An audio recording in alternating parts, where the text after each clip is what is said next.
سلام و درود رفقا، در خدمتتون هستیم با بخش التیمیت FC24. FC24 برای اولین سال همکاری خودش رو با فیفا قطع کرده.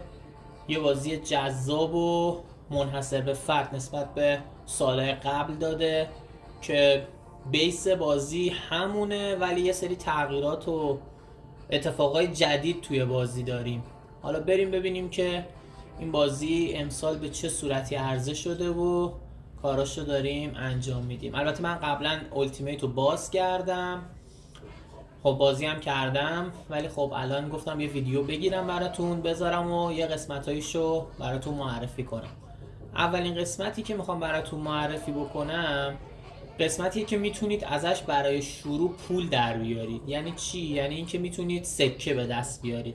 سکه هایی هم که به دست میارید توی این قسمت یا پکایی که میگیرید پکای قابل فروشه که خیلی جذاب میتونه باشه برای کسی که میخواد تازه التیمیت رو شروع بکنه و پیشنهاد کنم که حتما انجامش بدید. خیلی جذاب، بازیکن‌های فوق‌العاده‌ای از توی پکاش من در آوردم، عالی بود. خب برای شروع میایید توی قسمت پلی، گزینه پلی رو انتخاب میکنید، گزینه مومنتس. خب اینجا وقتی که باز میکنید این گزینه رو، این قسمت از مرحله‌های مختلفی تشکیل شده. این قسمت جدیدی که تازه به فیفا اضافه شده فوق‌العاده جذابه که هم آموزش میده، هم یه جورایی قسمت تکمیلی SBC های سال گذشته است. شما SBC هایی رو که پک میکردید برای فیفا میفرستادید، اینجا با همونا بازی میکنید و آموزش میگیرید، در صورتی که شما در قبال این جایزه های بهتری میگیرید و خب یه خودم جذابه دیگه، چون مرحله به مرحله شما هی میری بالا. از آماتور لول بازی شروع میشه، میرید بالا تا برسید به یونیت و ورد کلاس و دیگه لژندری و لول های خیلی بالا. حالا یکیشو برای نمونه من براتون میزنم که مثلا اصلا چی هستش. این یه سری مأموریت های ساده است که مثلا الان این گفته که 10 تا پاس توی زمین حریف باید رد و بدل کنی. خب اولاش خیلی ساده است و خیلی راحت. حالا یه دونهشو نمونه من میزنم، بریم با هم دیگه ببینیم که اصلا داستانش چیه. خب یه نمونهشو بریم ببینیم با هم دیگه.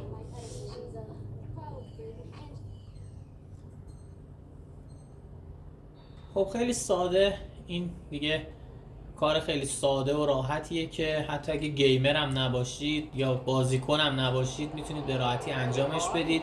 گفته 10 تا پاس سالم بدید توی زمین حریف. مأموریت‌های خیلی ساده است.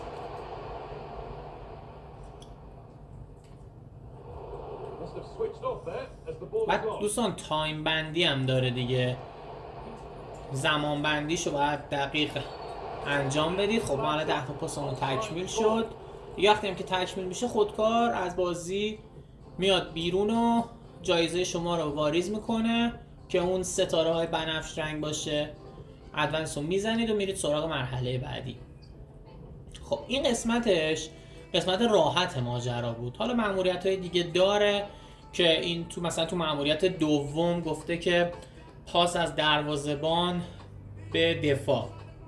بعد مأموریت تو همین مأموریت دوم گفته پاس از دفاع به هافبک، یعنی همون CM. بعدش گفته پاس از CM تو ST، یعنی همون مهاجم. این قسمتش هم هستش که البته هی به مراتب سخت‌تر میشه که اون سمت تصویر میبینید که سطح تیمم که باش بازی میکنید هی اولش از آماتور، رنتینگ 68،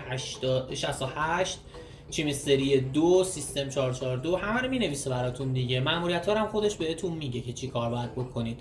البته خب هی سخت‌تر میشه دیگه. حالا من یه نمونه از اون مرحله‌های بالاش که دیگه خیلی وحشتناک سخت شده رو براتون میذارم که ببینید دیگه. اینجاها دیگه باید طبق همون SBC های سال گذشته شما اول تیم رو بچینید، بعد برید مأموریت رو انجام بدید.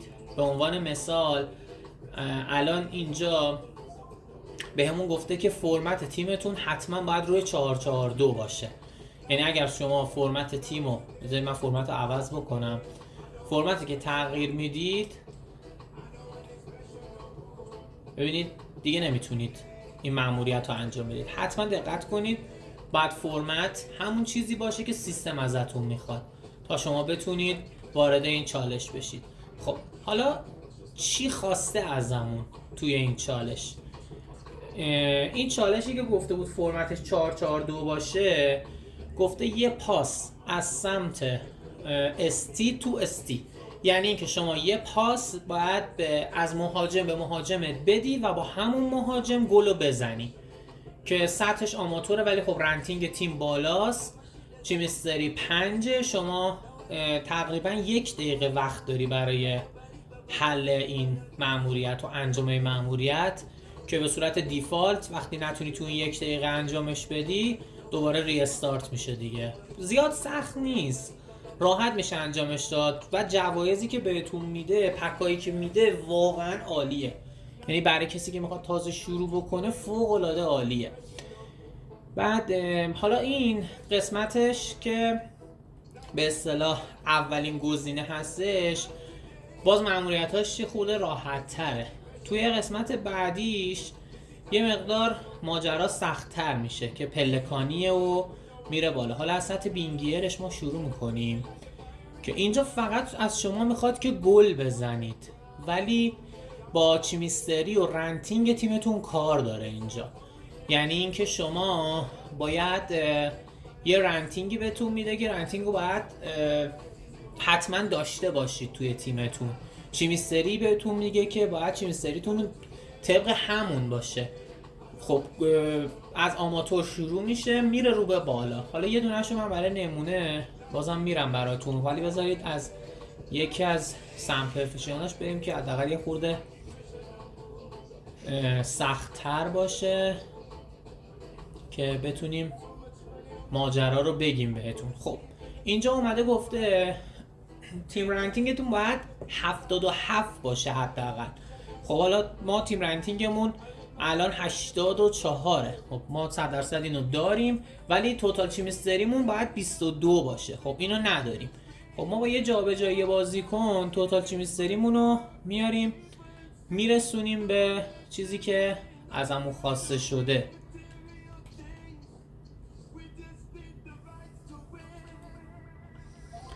خب ما توتال چیمیستری هم کردیمش 22 و میریم که این مأموریت رو انجامش بدیم.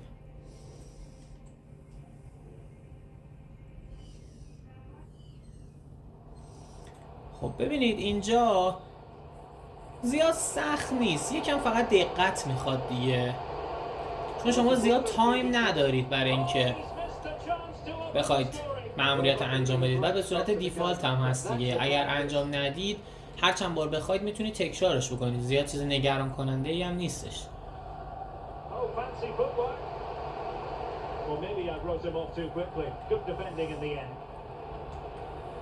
تو این بخش فقط باید شما گل بزنید. حالا ببینید الان من اینجا انجام ندادم، روی استارتش میکنم. این قسمتش هم خواستم بهتون نشون بدم که به چه صورتی هستش.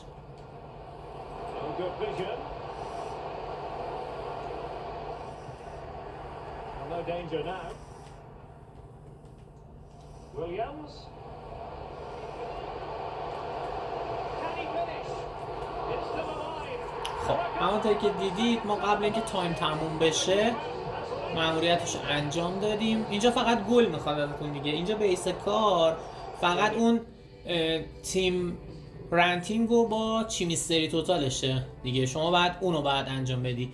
این خیلی راحته. بعد مقدار ستاره هایی هم که اینجا بهتون میده خیلی بیشتر از ستاره هاییه که اونور میده. الان مثلا نگاه کنید اینجا گفته که اگر شما این بخش رو تموم بکنید کل مأموریتاشو 12 تا ستاره بهتون میده.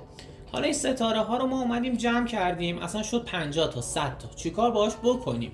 خب حالا این قسمتش رو ببینید. اینجا یه گزینه هستش، گزینه اول، داخل این میزنیم.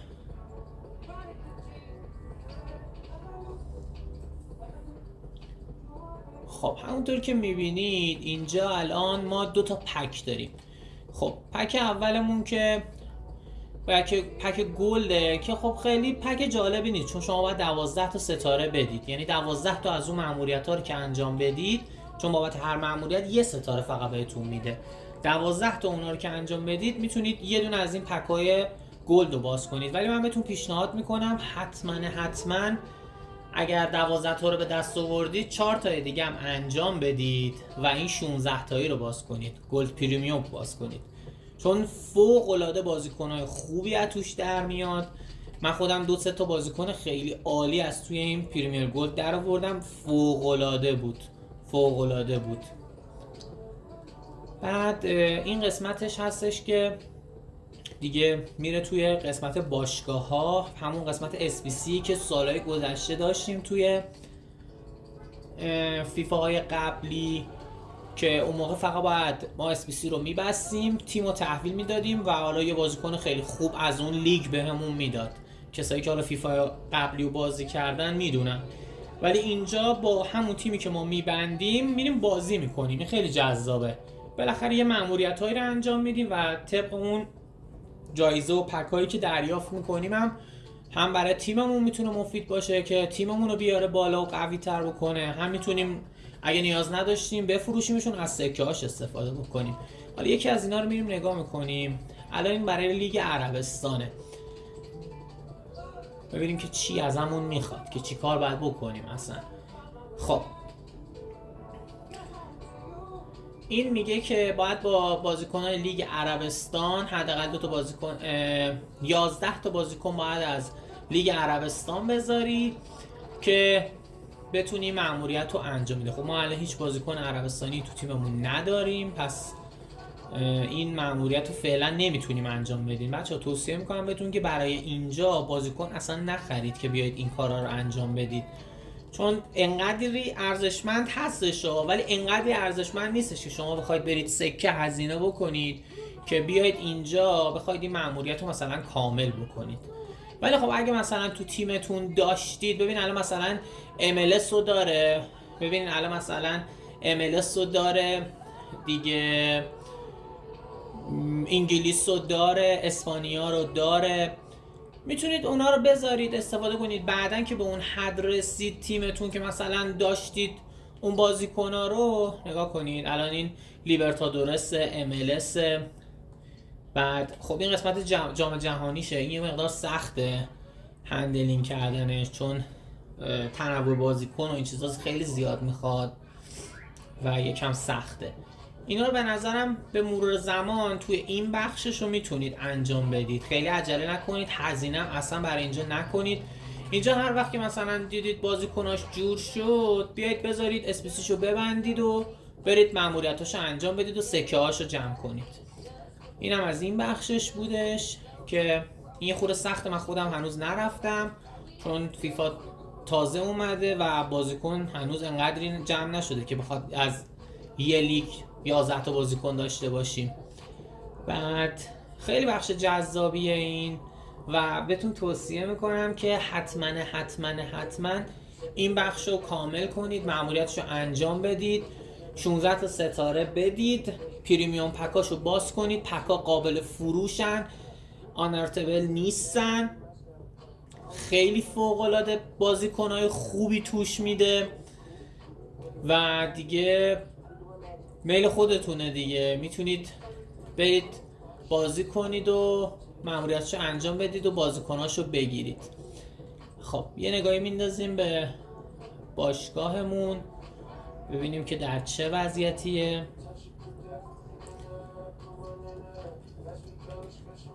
خب دوستان ببینید این رودری منچستر سیتی رو از توی همین پک من در آوردم، نگاه کنید که قابل فروش هم هستش تو ترانسفر مارکت و قیمتش هم که الان در حال حاضر 22-25 شما میتونید 22,000 تا بفروشیدش. پایین ترین قیمتی که زدم براش 22,000 تاست، 22,000 تا میتونید بفروشیدش و تیمتون رو به سلیقه خودتون بسازید، بازیکنایی که دوست دارید رو بخرید، استفاده بکنید.